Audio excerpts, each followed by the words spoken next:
This morning, outrage from President Zelensky as the civilian debt toll continues to climb. He says this is a without limits. It will never stop.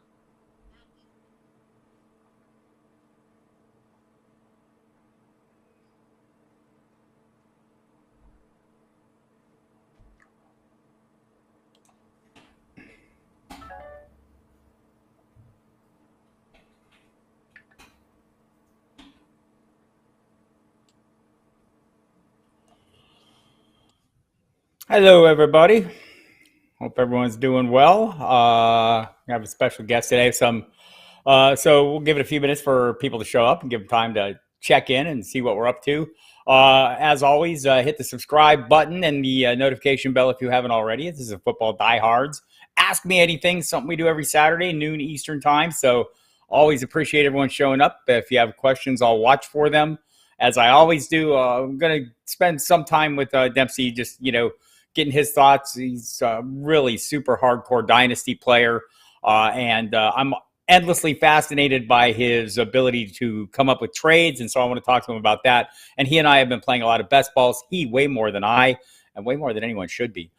So we'll maybe talk a little ADP and kind of roll through some best ball strategies and things like that.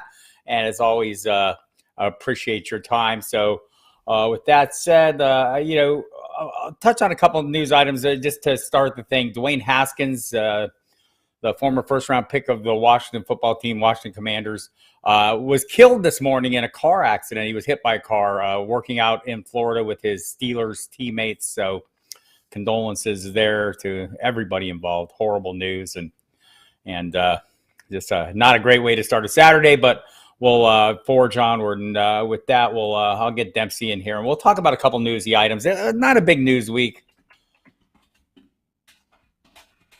Few items, few minor items to come in and get the ball rolling. But we'll bring Dempsey in. But on the news front is been pretty minimal, right? It's just a couple signings, and the wide receivers continue to make all the money in the world.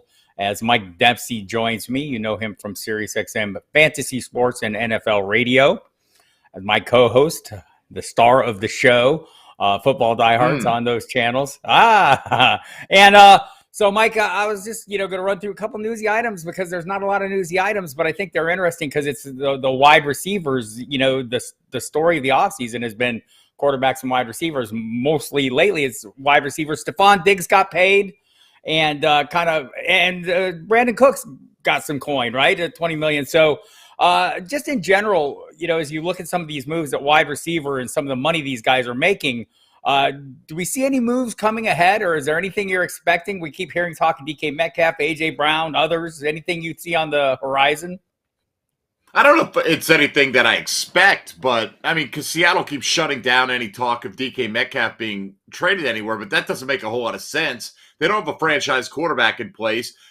We heard the Titans say the same about A.J. Brown. He's not going anywhere as long as Vrabel's the head coach. And Deebo Samuel with his, I guess that's what you do nowadays. You take your mentions of the team off of Instagram or whatever to express your displeasure. I can't imagine San Francisco trading Deebo Samuel, though. I think he's the heart and soul of that football team along with George Kittle. And I think once they get rid of Garoppolo's contract, they'll probably extend Deebo Samuel. So I still think one or both of those Seattle wide receivers could get dealt. I couldn't tell you a timetable or where they might go. Obviously, the Jets are pretty wide receiver hungry, but I think DK or Tyler Lockett is still a decent candidate to get dealt before the season starts.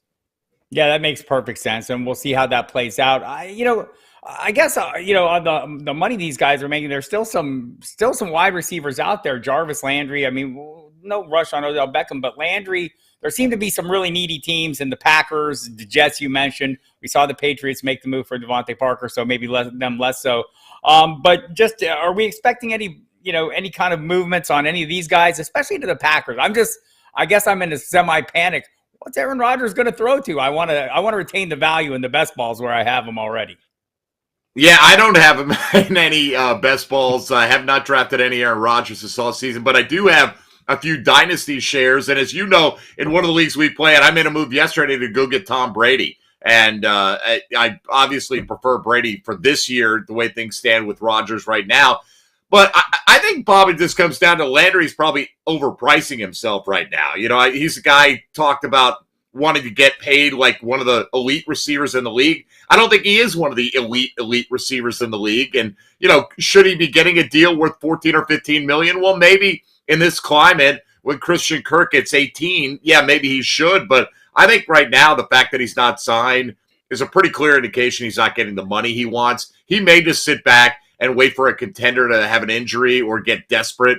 But, you know, once the draft passes in a few weeks here, who knows, maybe Green Bay and Kansas City go out and draft a couple of wide receivers, and those are some landing spots that get filled up. So, you know, it's a game. You got to be careful on when you utilize your leverage. You have a little bit before the draft, but once teams fill up these spots, Jarvis Landry might end up taking a 1 year kind of prove it to me deal. And I don't think that's anything close to what he's looking for right now.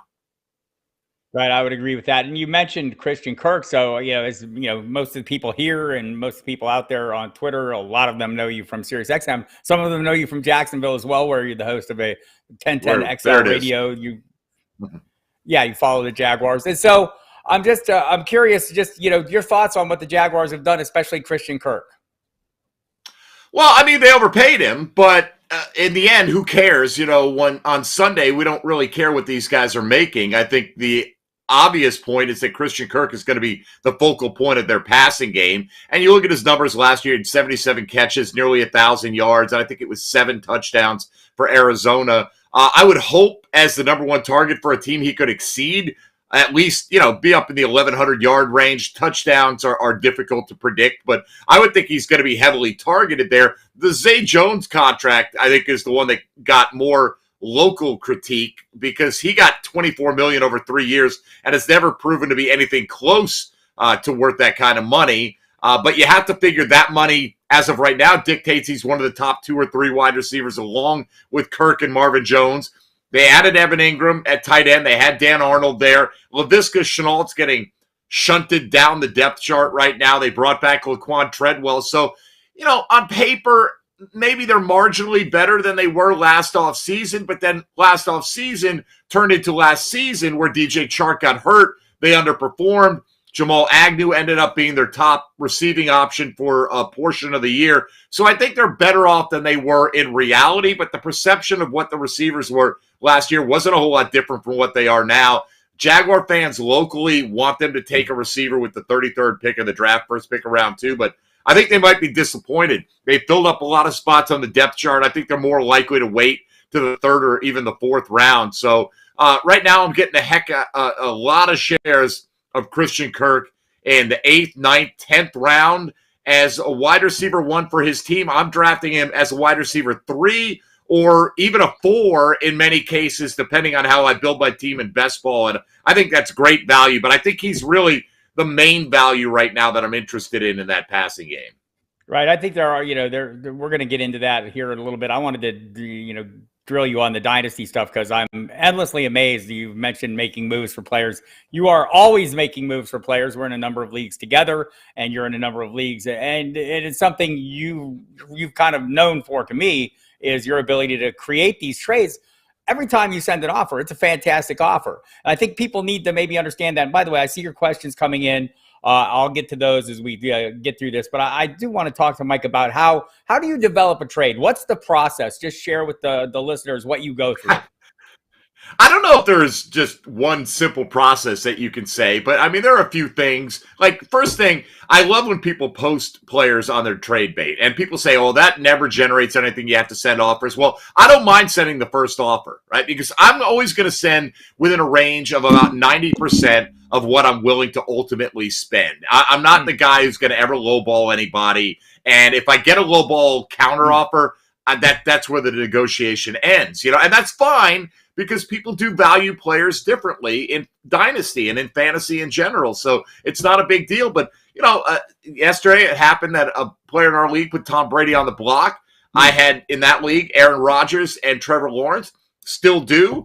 and I'm in win now mode, and ended up basically turning my first round pick next year, which I hope will be the last pick in round 1 for Brady. And I got a third round upgrade where I set my third rounder next year for an early third round pick this year. And it's just a matter, Bob, of being proactive. I think volume, look, not everybody, there are plenty of trade offers I send that never get replied to. They sit there and they expire after a week, whatever the case. But what I usually do is I find a player or a couple of players that I'm interested in, and then I'll devise 3 to 5 offers for that player. And they're all very similar, but what I might think is the best offer, the other manager might think is the worst offer. So I try to give a range of options, and I think that helps, because if you just send one, you get into the endless back and forth of nibbling at the edges. Here, if I send, a variety, a half dozen even, here's a range of what I would consider fair. There's still a little bit of wiggle room to negotiate, but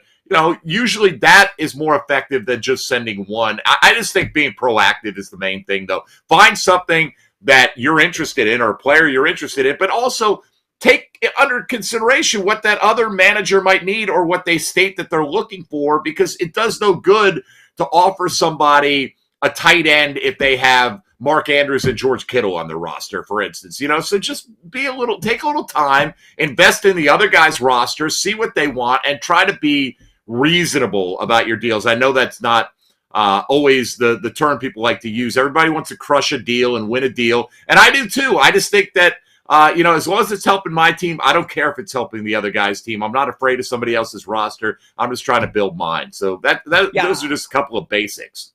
I think that's the thing that always gets me when I get a series of offers from you, that little group of 2 or 3 at a time. And you have to tell me I have them, or otherwise I won't know. And then I go look at them. They're all like super solid offers, right? I mean, if I accepted any of them, just like accidentally click the accept button, I wouldn't feel horrible about it. I would say, okay, this is like a pretty fair deal. And so, I mean, this is kind of like you're building this so you can keep trading, and people want to trade from you because they're seeing the value in that, right? I think so. And people know, like, there are some people that just get itchy trigger fingers, right? Like, you and I play in some small dynasty leagues with 12 teams. We play in some large ones with 32 teams, and, where there are multiple copies of players. And when you get a reputation of being an active trader, look, I've probably traded with just about every team in every dynasty league that I'm in, at least once at some point along the line. And that tells you that I can't be offering lowball stuff all the time. Sometimes people think you're trying to rip them off, and that's fine. Again, it comes back to how we evaluate players and value them for our own roster. But yeah, I mean, look, if you get that reputation, it may help you initially. Maybe you get a couple big wins, but then it's going to turn off other managers in your league. But the more people see that you're trading, the more they know, hey, look, if I want to move this player, I'm going to contact Mike, or I'm going to contact so-and-so, because they're active in the market. And if there's value out there, I don't care if I'm deep at that position. I'm always looking to add value to my roster, and my league mates generally know that. I feel like a lot of times we let our competitive nature, compete in the season, right? I mean, it doesn't mean you have to be battling every second. And I do think a lot of managers take that approach to trading, is they have to have a win. It's got to be a win or it's not worth doing. And I mean, what is a win in the off season? A win is adding to your roster and getting some value back, maybe filling a need that you have. And I think that's the thing about the offers you send out. Never do I get an offer where there isn't something on there that I need. And maybe people should, take note of that as you're out there rolling around your dynasty leagues. We've got the rookie draft coming up. John Lobb's out in the room listening, one of our favorite rookie experts. You can get all his content right now at footballdiehards.com. He has all his previews, reviews of all the incoming rookie class. And so check that out on the website if you're out there listening right now. John does a great job. He was on a couple weeks ago. I'll have him on again before the draft. So if you're looking for that, get some. And we'll have him on the radio. By the way, Mike Dempsey's on the radio with me. Many of you know this. We've done the Sirius XM fantasy show for quite some time, do double duty on NFL radio during the season.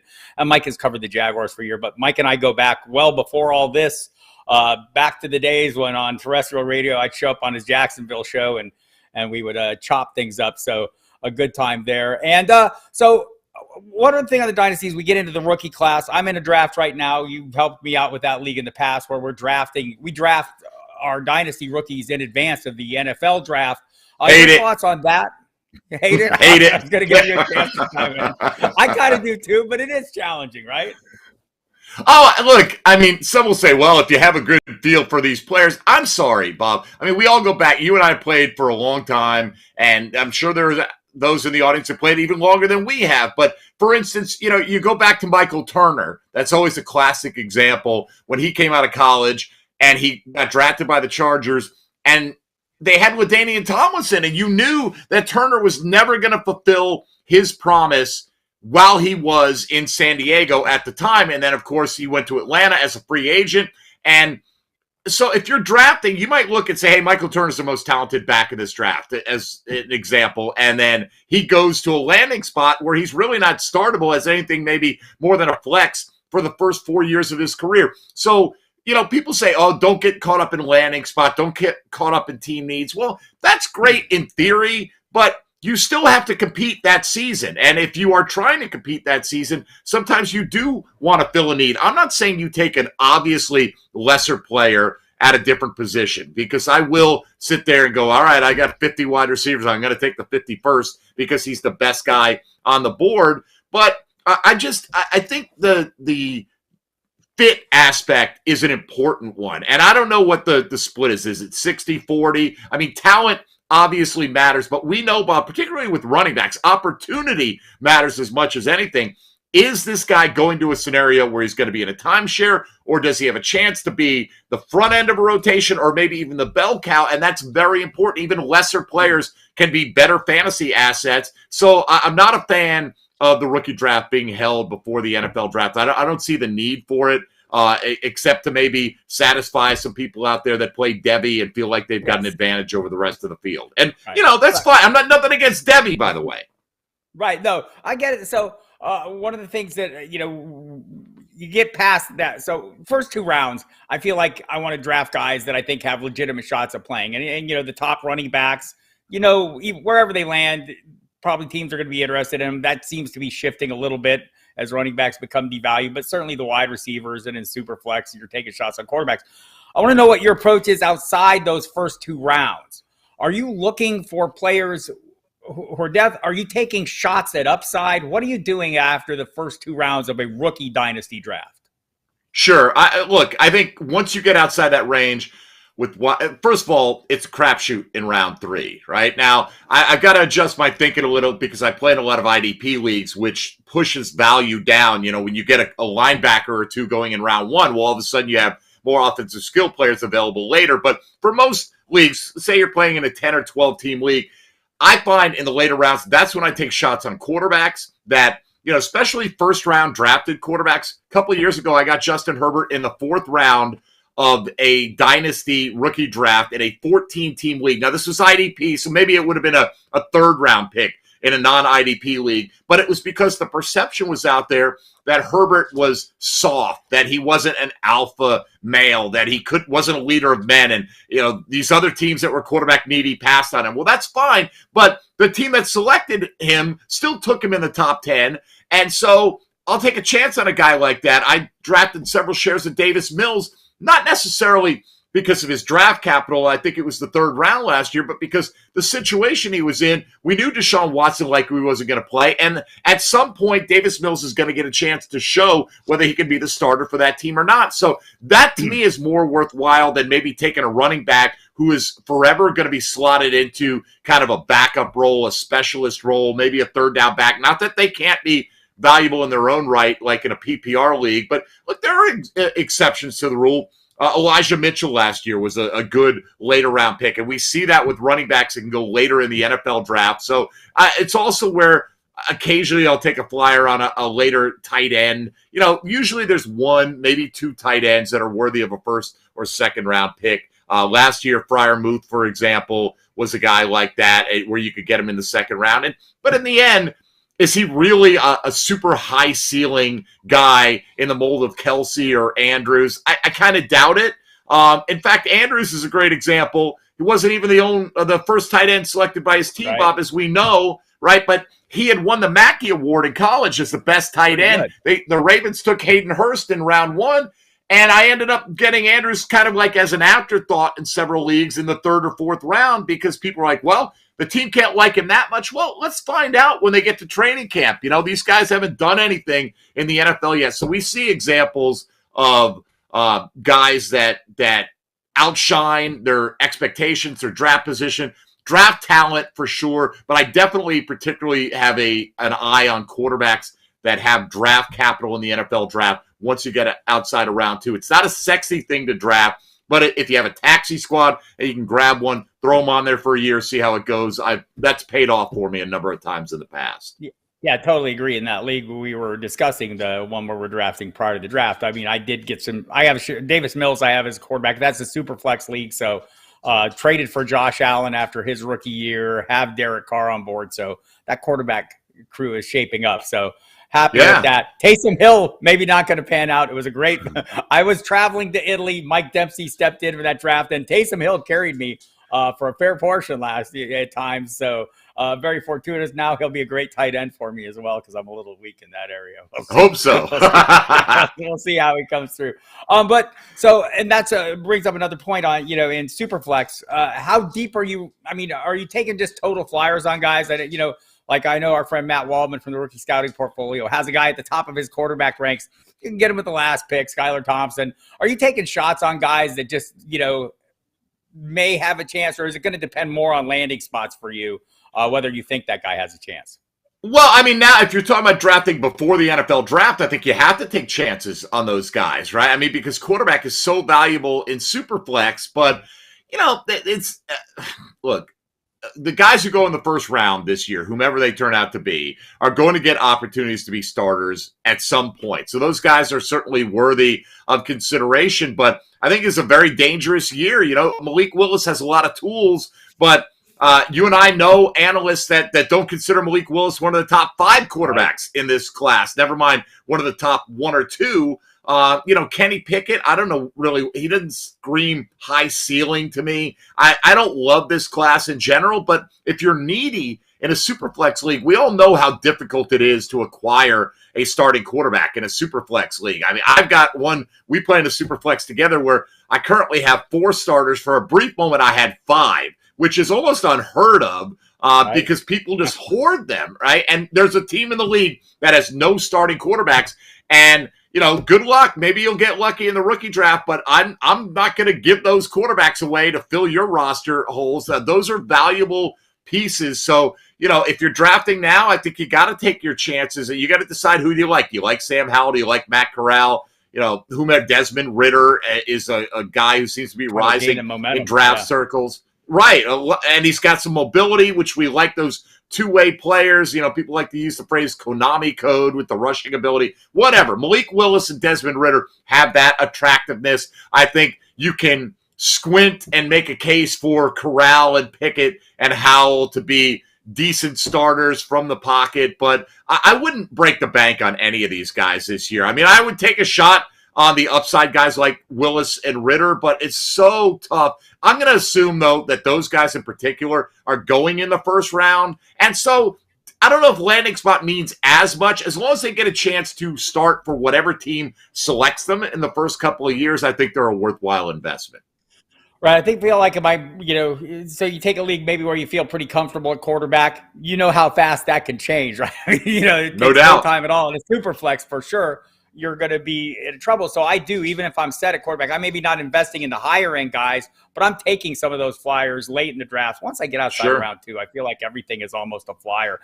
So, and hello, Dennis Bennett out there joining us in the chat. Again, if anyone has questions, feel free. Please hit the subscribe button here on the YouTube channel. Hit the like on the video. It helps the algorithm. Everything's about algorithms these days, including drafting and fantasy. Mike Dempsey invents algorithms in his sleep. So when do you know? When do you hit the point, Mike, where you're in a dynasty league and it's rebuild time? What does it take for you to hit, say, time to rebuild?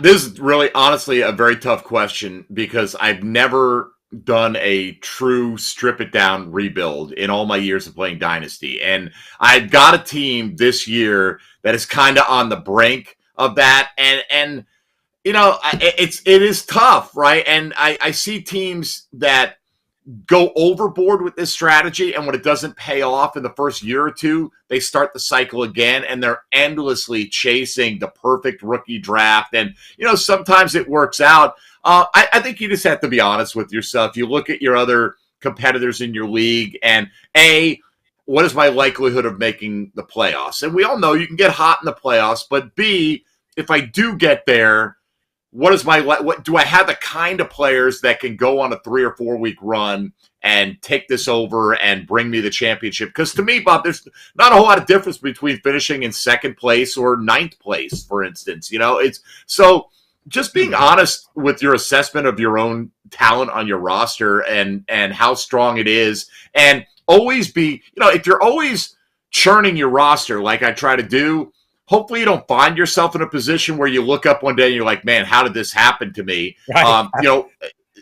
Right. So it's all, the simple things: trade from positions of strength, take the positions you have that are strong. Like in that league, I've got 4 starting quarterbacks. I look around, I see the teams that have one, or in one case, none.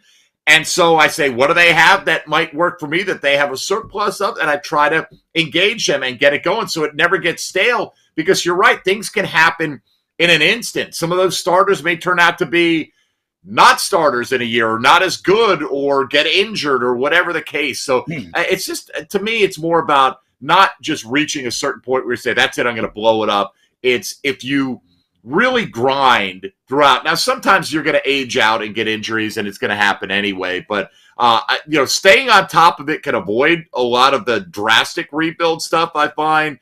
But in the end, just being honest, and I'm kind of almost intrigued by the idea of selling off my main assets for draft picks and seeing if I can build it again from the ground up. It's a league where I've never missed the postseason, but I'm not really a championship contender. So I'm right on the brink, and it's a very tough question to answer. I think it comes down to everyone's personal feelings about their own roster. Right. I'm watching a team, actively tank. I mean, in a reasonable way, right? How do you feel about that when a team is saying, like, okay, I know I'm going to rebuild. I'm going to, literally tank. They're setting their best lineups, but they're dumping assets as fast as they can, even as the last season was ending, and working to set themselves up for draft picks this year. Is that an approach you're okay with, or do you think people should try to stay as competitive as they can through a season? No, I don't. Look, if you are dumping for assets that you think are going to help you down the line, the goal is to win a championship. It's not necessarily to win it this year. So if I'm getting draft picks back and that's leaving me with a depleted roster, so be it. What I hate, and I saw this happen a couple years ago in an industry league, and I'm not going to name the person because I don't want to embarrass them, but I brought to their attention, hey, look at your lineup. They were playing me. I'm like, look, all your better players are on the bench. He goes, and he literally used the word, he goes, oh yeah, I'm tanking for the number 1 pick. And I couldn't believe it. I mean, that to me, it doesn't compute. I could never do that. It just doesn't line up with my competitive nature. I think you owe it to your league to put out your best possible lineup every single week. Now, there can be debates about this guy, that guy, should have played him, should I have played him? But nobody should be benching Jonathan Taylor, right? There are clear stud players that have to be in your lineup. And, it's when that starts to happen, that can break down the fabric of a league, man. So I'm definitely not on board with that. Right. I'm with you there. And I just want to say, I'll shout out to Davis Maddock, who is in the league I'm in, who is the tanker, and he's done a phenomenal job of it. I mean, he, making no secrets of it, letting everyone know, communicating what his situation is, what his desire is, and how he's going to do it. And a good job by him. Dennis asked a question out here, Mike. I just throw it out, and I'll run through it here. He was 203 in a standard scoring Superflex startup. 1 or 2 of Howell, Ritter, Corral will be available. And he wants to know how you rank them. I'll just throw out, because John Laub is in here, I think he has them. Howell is his number 1 overall quarterback, or was at the time he put the article up. Corral, then Ritter. I did a Superflex startup first round, 1 round mock. I think it was Thursday night with the Dynasty HQ guys. Malik Willis went at 2 overall in that draft. The next quarterback off the board, and there were only 3 quarterbacks off in the first round, was Ritter and Pickett. So that would leave you John Laub's first guy. Mike, how do you see that? I see it different than John does. Now, John does a great job with collegiate prospects, and I watch college football. I don't study the prospects to the degree John does, but my personal preference would be for Ritter at the top, simply because of that mobility. And now, look, the thing that stands out in my mind is when Cincinnati played Alabama in the college playoff, Ritter was horrific. He was terrible, and sometimes you see that when you step up in weight class, but at the same time, I know he had Alec Pierce as a weapon there, who's a well-considered wide receiver in this NFL draft as well. But I just like the mobility. There's buzz about Ritter. I spoke with Pete Prisco of CBS Sports about him the other day. He thinks he's going in the top 20 picks. I spoke with Chad Ryder of NFL.com the other day. He thinks the same thing, that he's a guy who's on the rise. NFL teams are taking a liking to him. He's got great makeup, as the leadership categories and things like that. He's got decent size. So Ritter's my top guy. And then I think you could look at landing spot for Corral versus Howell. I'm probably a little bit higher on Corral because I've heard that I've heard a couple of teams actually have him as the number one quarterback on the board. Now, is that smoke trying to get another team to jump? It could be, but it also could be true that teams that are not in need of a quarterback are sometimes more open about their opinions with reporters that they trust, as long as they keep their name out of it. So I'm probably the opposite of John right now. I do have Howell and Corral close in my mind, and if I had 10 shots at the pair, I'd probably split it 50-50, but I would if I had 10 shots at the three of them, I'd probably take Ritter number one 8 times and take a shot on each of the other guys once. Yeah, that seems reasonable. I put a link up to Laub's latest QB rankings, and he'll probably be updating these or his QB previews on the Football Diehards website. If you all haven't checked that place out, it's a great website. We work there. I do. Laub does. We have Dennis Bennett here in the chat as well. And Job, anything you want to kick in, feel free to chime in the chat. Love to hear your input on what we're saying as well. Everyone hit your subscribe button if you haven't on the YouTube channel. It's fantastic. The notification bell, all these things are great. And hit the like button. Or if you don't like us, if you can't stand us, hit the dislike button. That's okay too. We're we have very tough skin here. This brings up something that we've talked about a little bit, about, the rookie quarterbacks we're playing, these guys, we're taking chances on them. A lot of us took chances last year on Trey Lance based on a lot of things, right? There was no reason not to. Absolutely no reason not to. How are you approaching him now? I mean, you can't sell him, right? Because people are getting concerned. The news that, maybe he's not quite ready. I've heard some things behind the scenes that are kind of worrisome to me, even more so than what's being put out there publicly. And what's being put out there publicly isn't that great. So, basically, are you changing your approach to him? For you, is Trey Lance just a hold and hope like hell that it works out right now? Yeah, I think that's probably the most accurate thing. I'm not going to sell this guy for a major loss. First of all, we don't know. He may be the opening day starter. I mean, they could easily move on from Garoppolo at some point between now and the start of the season, utilize that cap space to give Deebo Samuel a contract extension.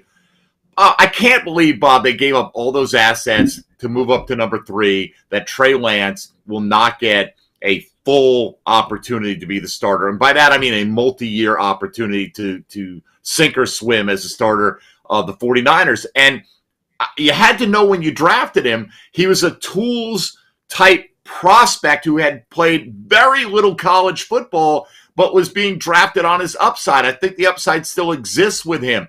Is it worrisome that they're not just anointing him at this point? Yeah, to some degree it is, but I think, we'll see how things play out with Garoppolo. Garoppolo does win ball games. There's no question about it, but I don't think they made this move if they thought Garoppolo was the guy to get him over the finish line. So I'm holding him.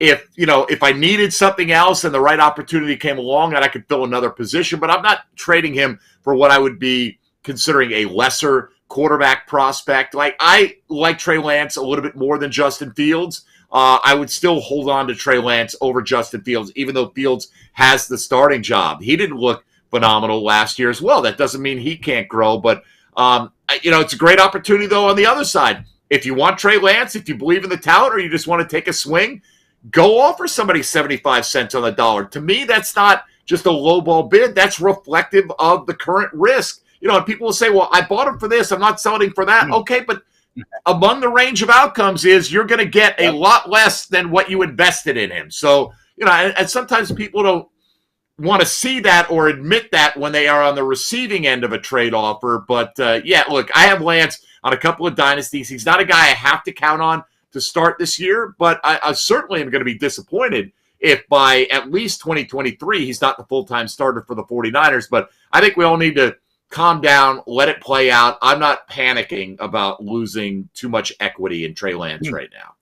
Yeah, this is something that anybody out there, and by the way, John has chimed in on his, drafting a ton of Howell, realize he's a little higher. We'll have John Law back on this Ask Me Anything, the live stream here, well in advance of the draft, whether this week or next week, this next Saturday or the following Saturday, just to see where he stands on everything, getting late adjustments. But he does acknowledge that Ritter's rising, and I saw that myself, and I think that mobility is the thing that has people queued in. We love that. And I was drafting in that mock with the Dynasty HQ with Rich Rebar, who came up with the whole Konami code thing and made me learn how to say that. And I don't know how I feel about him right now. So anyhow, we're going to shift this over to best ball a little bit. You and I have been doing a fair amount. I'm going to say I'm a slacker before the draft. I like to wait till after. You are not a slacker before the draft. You've got how many best balls going right now, or how many, I don't know how many active. I'm going to ask you to start another one though for us today, because I'm out of best ball, so we need to crank some up for the football diehards. But how many you got going right now, and how many have you done total? I probably have about 15 at the moment. Somehow last night, I think I got auto-picked in a few leagues, with later picks, and I don't know how it happened. I'm usually very diligent about checking in multiple times a day, which you better be if you're if you're in a lot of these leagues, or else you're going to get auto-picked. And unless you have a very smart and strong queue set up, you're going to be in trouble. So I'm probably at about 15. At one point, I was doing about 25 that were active. So I probably have, somewhere or in the high 30s to 40 already that are either ongoing or completed at this point. I've done over 100 before. By the way, far from what some of the top players in the industry or just the hobby do. There are people out there that probably are already well into the triple figures. So I'm not claiming to be Mr. Best Ball compared to the world, but I do like the format. It's fun. It keeps me on top of ADP. You and I have talked about it a lot. Early round ADP and best ball and redraft doesn't differ all that much. You maybe get a bump for the more volatile players. Because, like Tyler Lockett, when he was with Russell Wilson, you knew he was going to have the ups and downs. Maybe that's not as attractive to you in redraft. But in best ball, fine, I'm going to get all the great games. And when he doesn't give me a great game, somebody else is going to pop into the lineup for him. So I like it. It keeps me sharp in terms of average draft position. And I just like the draft. What can I tell you? Yeah, and look, I think the thing is, for us, we're talking about it all the time. This gives us things to talk about. If you're out there listening, by the way, head to footballdiehards.com. We do have the current ADP best ball up on the site. Go into the resources tab at the top of the page, hit ADP, and hit the ADP best ball at the top. And it's interesting. We've been doing this a fair amount, and one of the things that we've noticed, we talk about it a lot on the Football Diehards program, right, is the minute by minute, and people look down the drinking straw and react to things in the moment. It turns out that's more of an August thing, because right now we're not seeing that as much as the best balls we're in, where Marlon Mack ends up in Houston. If this was August, you would see it immediate, somebody dumped a half a fish in the water and the sharks jump up. Right now, he's still a value. So something we've been suggesting to people is go scroll down if you jump into best balls or any platform you're drafting on, and look down and see who's fallen out. Like Allen Robinson, I don't think is still risen up to where he should be. There are a handful of players and Christian Kirk, a guy you mentioned. Even if you don't view him as a high-end play, he's way lower on the ADP or in the selection list than you would think. So let's look at a couple guys. Who are some of the guys that you're looking for that you think are big values? We both have guys we like that we start looking for at certain points. Share a few of yours. Well, I think you mentioned a few of them, and I just want to add one other point before I give you a few specifics, is that some guys do get the adjustment, right? And that's the beauty of drafting best ball early, is that you could get Leonard Fournette in the 6th round before he re-signed with Tampa. Now, there's risk. What if he doesn't go back to Tampa? Well, there was still a decent chance he was going to land a starting job, but some people just will not draft a player who does not have that job currently. And now you can't get Fournette outside of round 3 typically. I've seen him go as high as the middle of round 2 already, which is a little bit aggressive for me. But, I mean, the guy could easily finish as a top 10 running back. So I think it works both ways as far as that goes. Jarvis Landry's the guy you mentioned that is just sitting out there. If he ends up signing in Green Bay, his ADP will shoot way up. And I assume Jarvis Landry will be signing with someone at some point, and he'll likely be among their top 2 or 3 wide receivers on that depth chart whenever he does. So if you can get him in the double-digit rounds right now, again, he's not going to necessarily win you your league, but you can win your league by repeatedly making good value picks like that. So let me see, off the top of my head, I think Ezekiel Elliott is a pretty good value right now. I've gotten him at times as a 3rd running back and certainly gotten him in the 4th round. And when you look at his numbers, Bob, last year he was a top 10 running back, despite the fact that he had the injury, despite the fact that people think Tony Pollard is going to take over that backfield. I talked with Michael Gelkin just the other night for the Dallas Morning News, and he basically said, look, for those who've been waiting for Tony Pollard to just be handed the backfield, it's not going to happen. And so I think Zeke is, a guy who's no longer a sexy play anymore, but we're just a year removed from him being a late first rounder and giving you top 10 numbers at the position. So he's a guy that it's not like, Lamar Jackson a few years ago where you're getting him in round 10 or 11 and he was the top quarterback in fantasy football. That guy won you a bunch of leagues. But if you make enough of those moves where you're getting a round or 2 of value on players, you and I have been all over James Conner this offseason. His ADP is starting to catch up, but I'm still getting him in the middle of round 4. How much difference between Leonard Fournette and James Conner right now is there? I don't think there's a ton. I certainly don't think it's a round and a half, which is what I'm seeing in a lot of leagues out there. Brandon Cooks, even prior to, and I'm sure in the last couple of days after the contract extension, has been a guy that has lingered around. I mean, the guy, he just puts up 1,000 yards every year. I don't think the quarterback play is going to be any worse with another year under the belt for Davis Mills. So if you can count on, 70 plus catches, 1,000 yards, and 6 or 8 touchdowns, that's valuable for your fantasy team. And I find him lasting a good bit longer than he should right now. Talking to Mike Dempsey here, star of stage, screen, and film, or also of radio.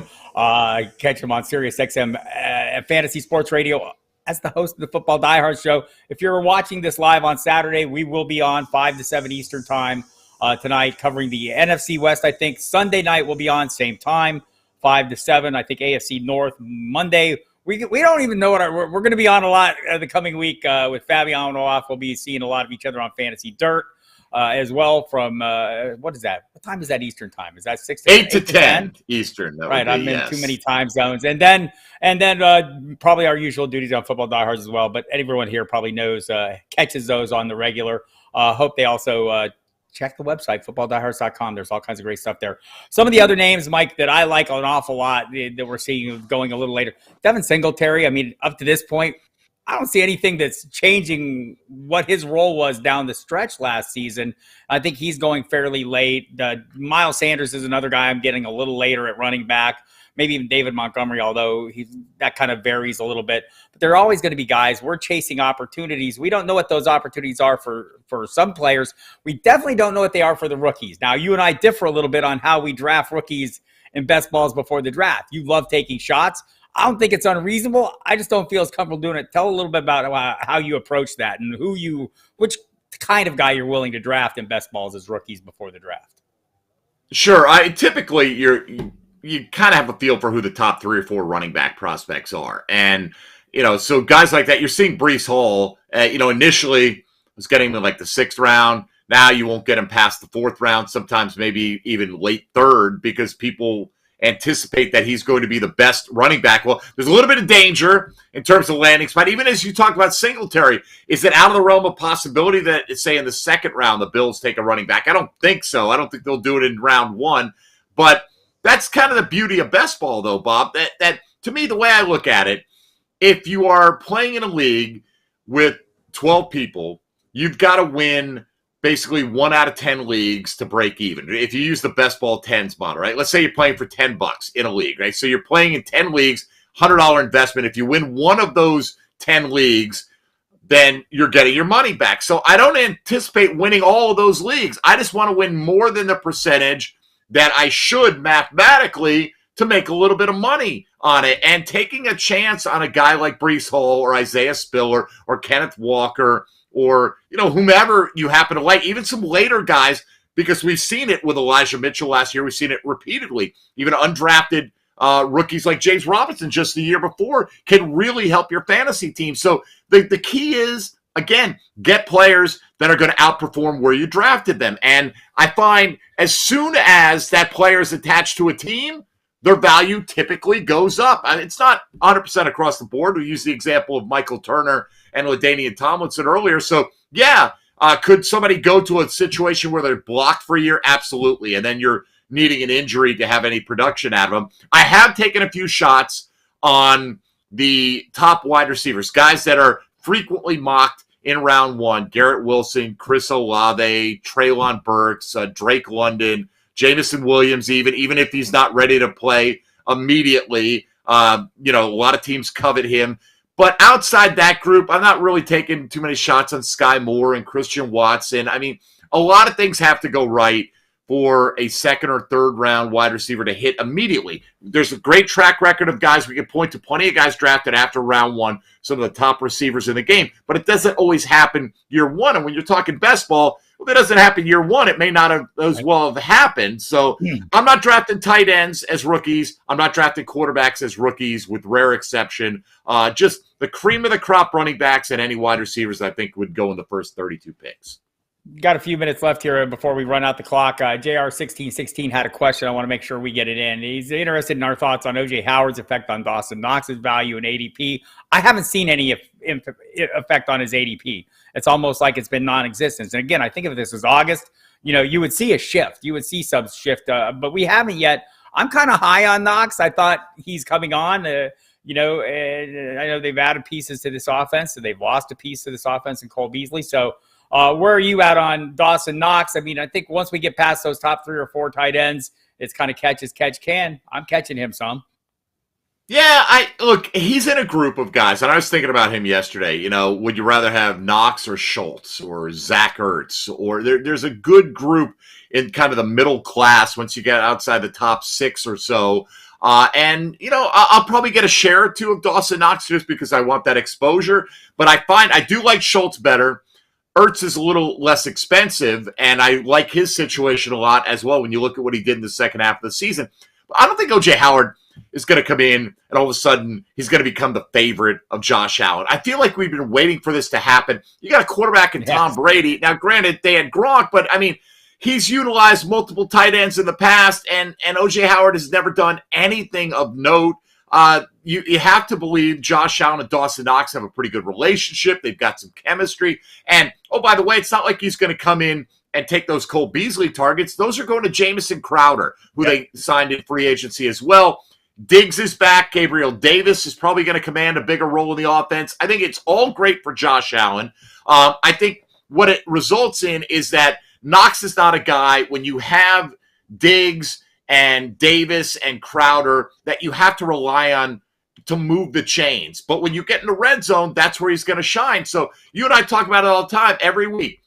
There's a pool of tight ends that you're hoping they score a touchdown. He's among them, but I think he has a higher likelihood than a lot of people in that group to score that touchdown for you and maybe give you a couple of 1 or 2 touchdown games along the way. So I'm not like, I look at O.J. Howard, NFL teams, Bob, they build their depth charts, as we know, differently than we do in mine. We don't think automatically or that, maybe we do think automatically, this guy's going to hurt my guy.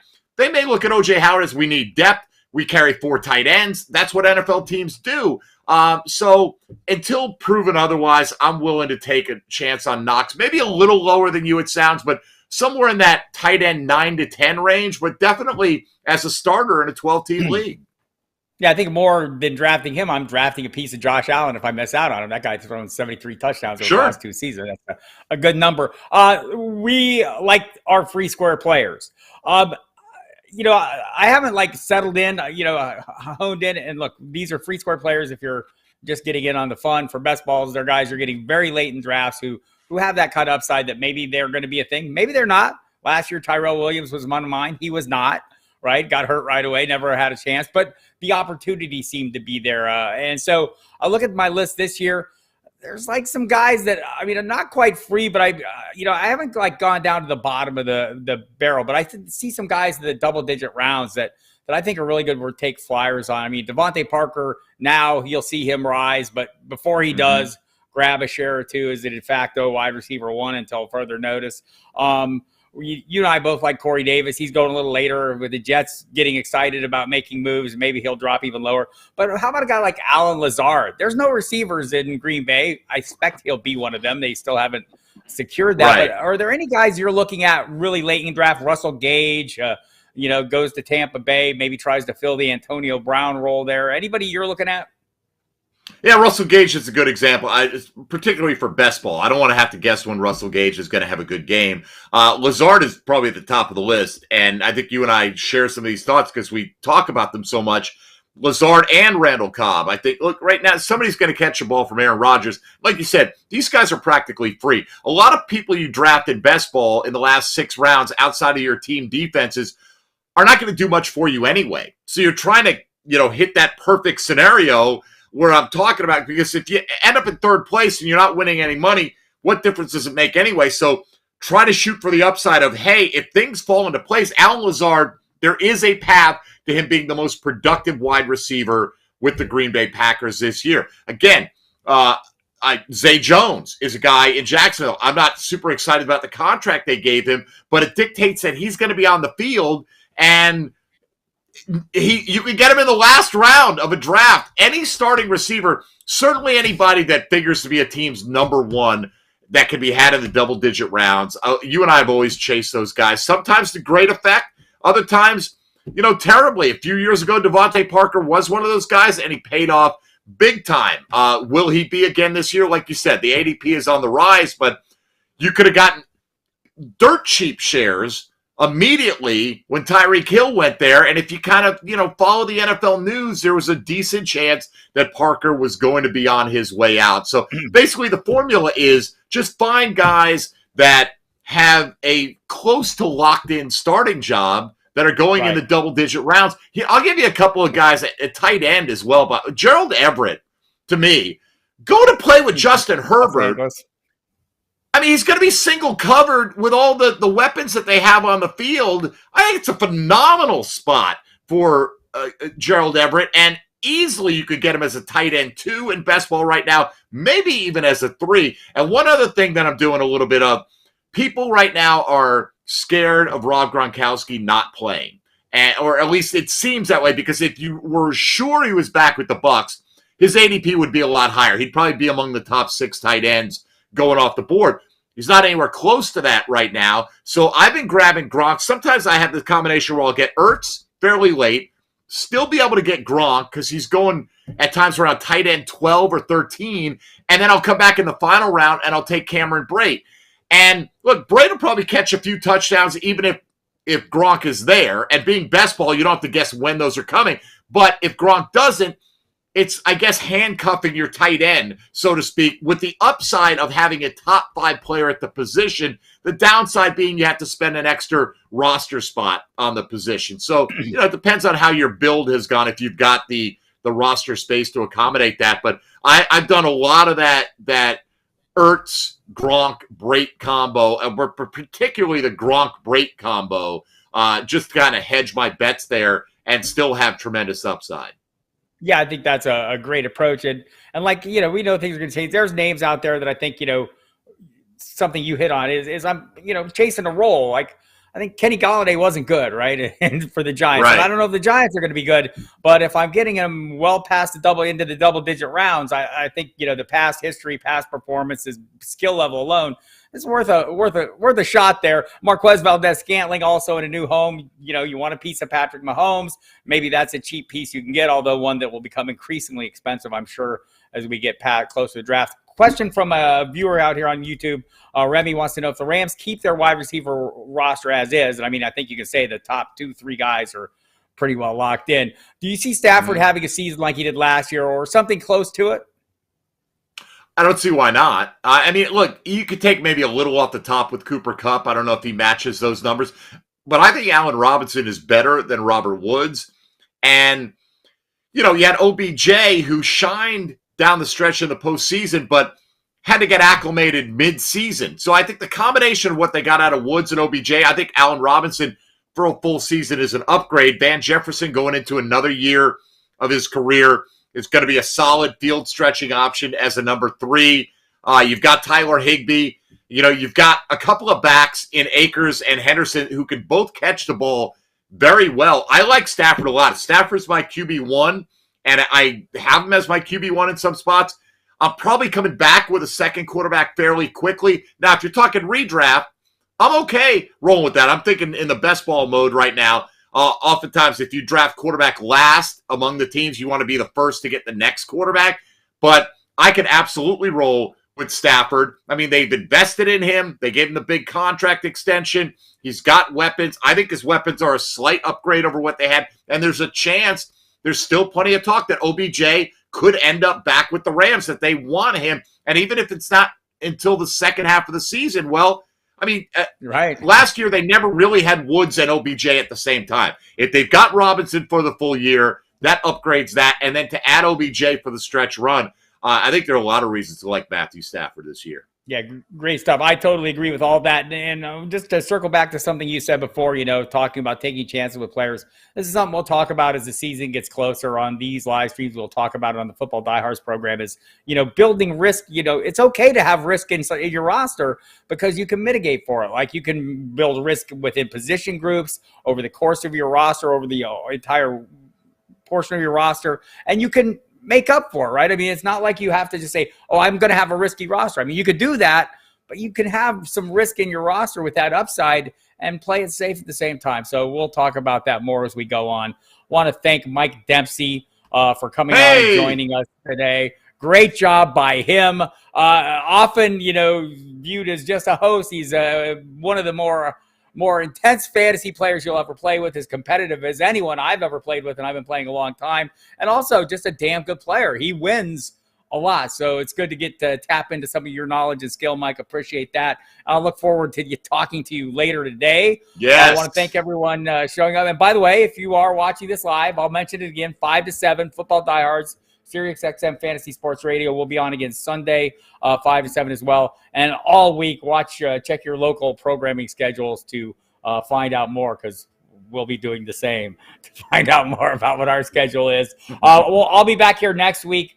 As always, hit the subscribe button, the notification bell, hit the like button. The algorithms like it. If you hated us, hit the dislike button. We like that too.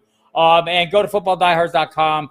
We've got the sales pages up. Go ahead and subscribe for the coming season. Get your magazines locked in, all that good stuff. And I'll see you here next week, noon Eastern time, every Saturday. Thanks, everybody.